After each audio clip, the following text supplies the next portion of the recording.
Last lecture मैंने आपको क्या क्या पढ़ा दिया था, मैटर के बारे में, मैटर के क्लासिफिकेशन के बारे में, ठीक है। उसका साइंटिफिक नोटेशन हो गया था, सिग्निफिकेंट फिगर, उसके क्या क्या रूल थे, राउंड ऑफ रूल, ये सारी चीज़ें हो गई थी। अब हमें क्या जानना है, मोल कॉन्सेप्ट के बारे में जानना है कि मोल कॉन्सेप्ट क्या होता है। तो मोल कॉन्सेप्ट जो है, सबसे पहले तो इसका डिफिनीसन क्या होता है कि कार्बन के जो आइसोटोप्स होते हैं उसमें कौन सा लेना है, कार्बन 12 वाला आइसोटोप्स लेना है।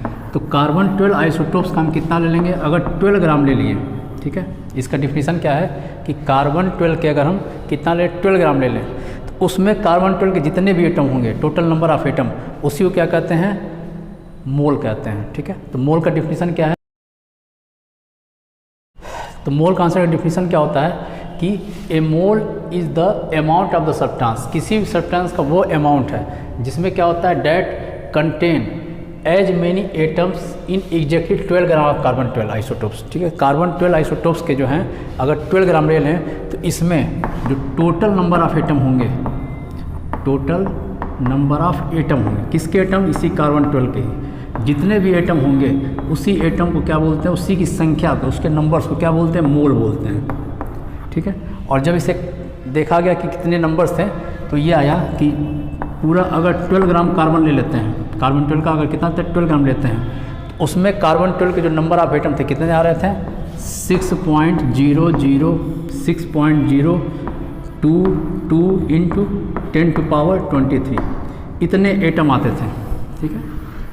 तो इसी को क्या कर दिया गया, 1 मोल कर दिया गया, ठीक है। तो 1 मोल जो है इतने नंबर ऑफ पार्टिकल के बराबर होते हैं, नंबर ऑफ पार्टिकल।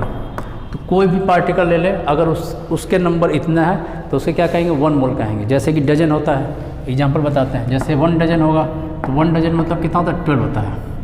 क्या साथ में लिया गया उससे मतलब नहीं है, केला ले लो, एग ले लो, कुछ भी ले लिया जाएगा। 1 डजन अगर बनाना हो गया तो मतलब कितना हो गया, 12 बना। 2 डजन बनाना मतलब तो क्या हो जाएगा, 2 इंटू 12, डजन मतलब 12 और 2 आगे लिखा हुआ है तो इसका मतलब 2 का मल्टीप्लाई, तो टोटल हो गया 24 हो गया। उसी तरह मोल्स होते हैं, तो मोल्स में क्या होगा कि मोल्स भी क्या बताता है, एक नंबर को बताता है। जैसे ये दर्जन है, दर्जन क्या बताता है, एक नंबर को बताता है, वो नंबर कितना होता है, 12 नंबर होता है। उसी तरह से होता है मोल्स, मोल्स भी क्या बताता है, एक नंबर को बताता है, वो नंबर कितना होता है, 6.022 इंटू 10⁻23 इस नंबर को बताता है। तो जैसे 1 मोल की बात करते हैं तो 1 मोल किसके करंट होगा, 6.022 इंटू 10⁻23 इतने के इक्वल होगा, ठीक है।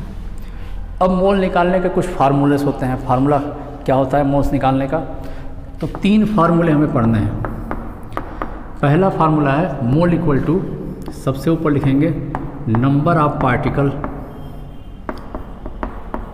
और डिवाइड बाय करते हैं यही अवोगाद्रो नंबर, इसको अवोगाद्रो नंबर ही बोलते हैं, 6.022 इंटू 10⁻23,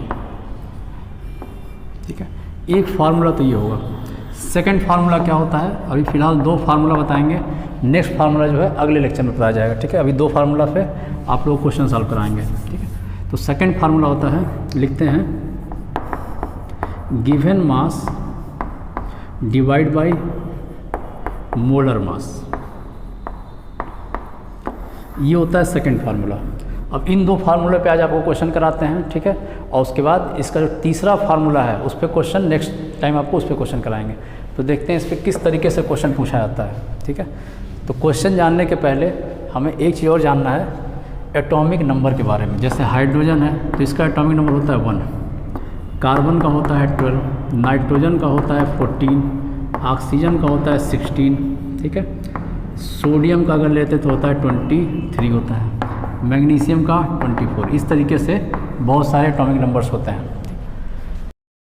तो सबसे पहले देखते हैं, अगर कोई पार्टिकल दिया हुआ है, जैसे क्वेश्चन ऐसे है कि अगर 2 मोल है, मान लेते हैं NaCl है, NaCl 2 मोल है, तो क्वेश्चन क्या पूछा हुआ है कि NaCl के नंबर ऑफ मॉलिक्यूल कितने होंगे। क्वेश्चन क्या है, सो कैलकुलेट नंबर ऑफ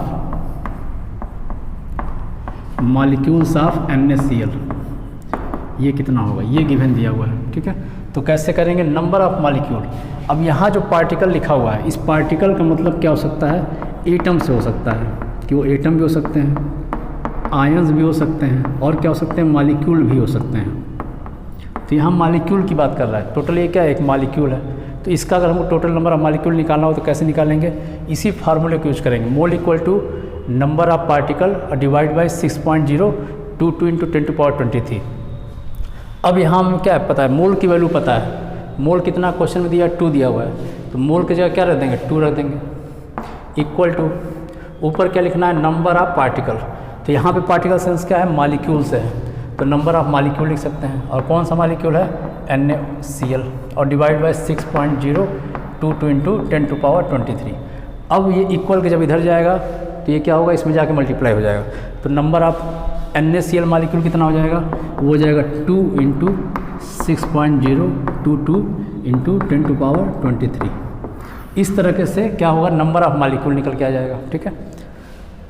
उसके बाद दूसरा फार्मूला आता है ये, ठीक है, mole equal to given mass divide by molar mass, ठीक है। तो जैसे मोलर मास की बात करते हैं सबसे पहले, सेम इसी क्वेश्चन में हम अगर ये निकाल दें कि कितना मास होगा NaCl का, सेम ये क्वेश्चन दिया है कि 2 मोल NaCl है, तो NaCl का मास क्या होगा, ठीक है। तो उसको निकालने के लिए हमें इस फार्मूले यूज़ करना पड़ेगा, क्योंकि यहाँ मास दिया, मास और मोल में रिलेशनशिप है, ठीक है। तो यहाँ पे निकालने के लिए हमें ये वैल्यू दी गई है, कितना है, 2 मोल है। मोलर मास हम कैलकुलेट कर सकते हैं, मोलर मास कैसे कैलकुलेट करते हैं, NaCl की बात करते हैं। NaCl में सोडियम का जो एटॉमिक मास है वो कितना होता है, 23 होता है, प्लस का साइन लगा देंगे अगले एलिमेंट के लिए। क्लोरीन का कितना होता है, तो क्लोरीन का होता है 35.5, दोनों को ऐड करेंगे तो आ जाएगा कितना, 58.5। तो ये जो है NaCl का मोलर मास हो जाएगा 58.5, ठीक है। तो इस फार्मूले में निकाल देंगे, हमें क्या पता है, मोल पता है, कितना है, 2 मोल है, 2 लिख दिए। तो गिवन मास यही हमको कैलकुलेट करना है, डिवाइड बाई मोलर मास कितना है, तो 58.5, इसका इधर जाएगा मल्टीप्लाई होगा, तो जो मास टोटल हो जाएगा कितना हो जाएगा NaCl का 2 इंटू 58.5, 2 इंटू 58.5, ये इसका हो जाएगा मास, ठीक है। इस तरीके से निकालते हैं। नेक्स्ट लेक्चर में आपको क्या कराएंगे, इस पे और बहुत सारे क्वेश्चन कराएंगे, ठीक है, कि मोल से कैसे मास निकालते हैं, ठीक है, या फिर मोल से कैसे नंबर ऑफ पार्टिकल निकालते हैं, या नंबर ऑफ पार्टिकल से कैसे मास निकालते हैं, या मास से कैसे नंबर ऑफ पार्टिकल निकालते हैं। उसके बाद फिर उसका वॉल्यूम के साथ क्या रिलेशनशिप है वो बताया। तो